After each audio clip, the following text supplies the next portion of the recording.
सुप्रभात प्यारे बच्चों।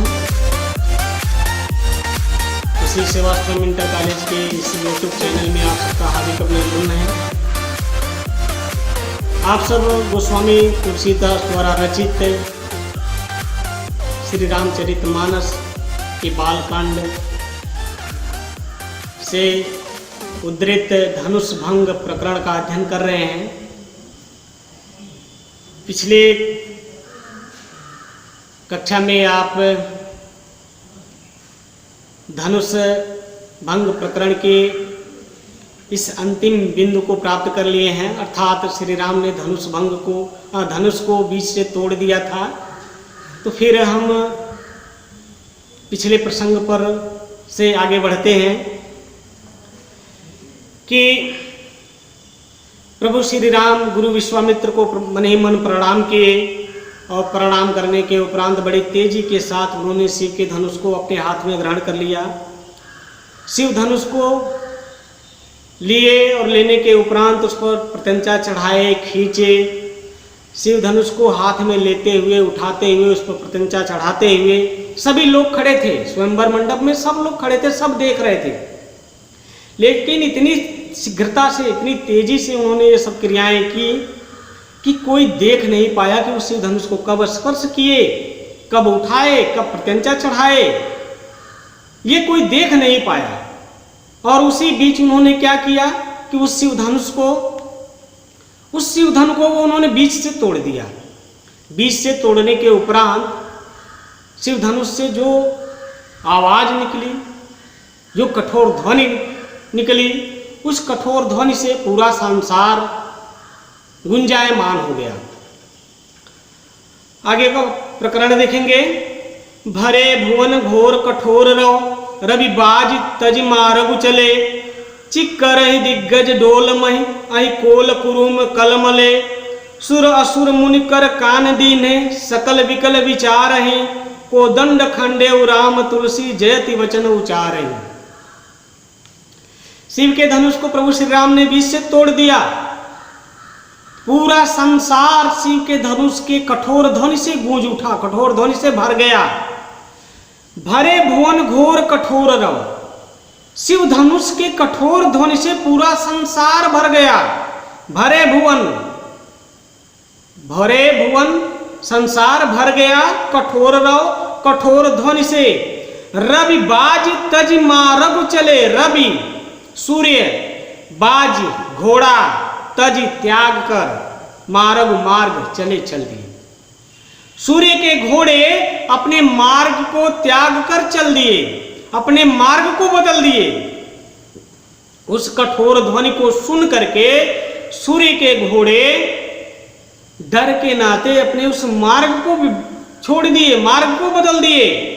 चिक्कर ही दिग्गज, दिशा रूपी हाथी या दिग्गज चिघाड़ने लगे, चिक्कर ही चिघाड़ने लगे। डोल मही, धरती डोलने लगी, धरती हिलने डुलने लगी। अहि कोल कुरुम कलमले, शेषनाग, कच्छप और वाराह कलमलाने लगे। दिग्गज दिशा रूपी हाथी या दिग्गज चिघाड़ने लगे, धरती हिलने डुलने लगी। शेषनाग, वाराह, कच्छप आदि कलमला उठे।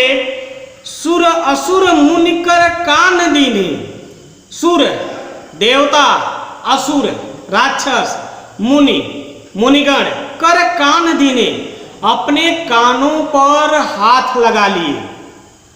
उस कठोर ध्वनि, जो कठोर ध्वनि उत्पन्न हुई थी, वह कठोर ध्वनि इतनी असहनीय थी कि देवता, राक्षस और मुनिगण भी अपने कानों पर दोनों हाथों को लगा लिए।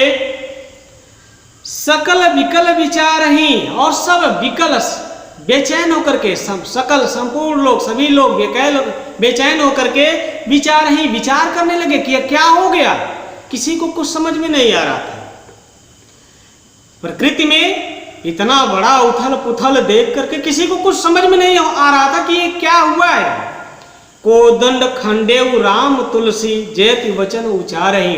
और जब थोड़ी देर के बाद सबको समझ में आ गया कि यह कठोर ध्वनि शिव धनुष के टूटने के कारण है, जिसको प्रभु श्री राम ने तोड़ दिया। जब वो आश्वस्त हो गए कि प्रभु श्री राम ने उस शिव धन को तोड़ दिया, जिससे एक कठोर ध्वनि उत्पन्न हुई है, तो तुलसीदास जी कह रहे हैं कि जयति वचन उचारे, सब लोगों ने प्रभु श्री राम की जय हो का उद्घोष किया। एक बार फिर देखेंगे, भरे भुवन घोर कठोर रहो।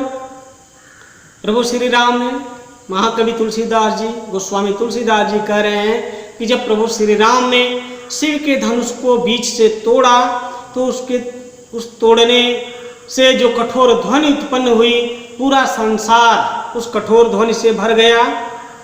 सूर्य के घोड़े अपने मार्ग को बदल दिए, हाथी, दिशा रूपी हाथी या दिग्गज चिघाड़ने लगे, पृथ्वी हिलने डुलने लगी, शेष नाग वाराह कच्छप आदि कलमलाने लगे। देवता, असुर और मुनि गणों ने अपने कान पर अपने हाथ रख लिए और सभी लोग बेचैन होकर के विचार करने लगे कि यह क्या हो रहा है, प्रकृति में इतना उथल पुथल क्यों अचानक हो गया। फिर कुछ देर के बाद जब सब लोग आश्वस्त हो गए कि यह कठोर ध्वनि शिव धनुष के टूटने के कारण है, जिसको प्रभु श्री राम ने तोड़ दिया, तो सब लोगों ने प्रभु श्री राम की जय हो का उद्घोष किया।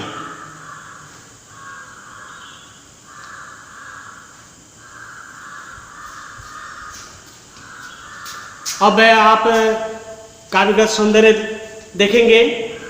भाषा अवधि शैली प्रबंधात्मक शैली है, गुण ओज गुण है, और जब ओज गुण होगा तो रस वीर रस है। छंद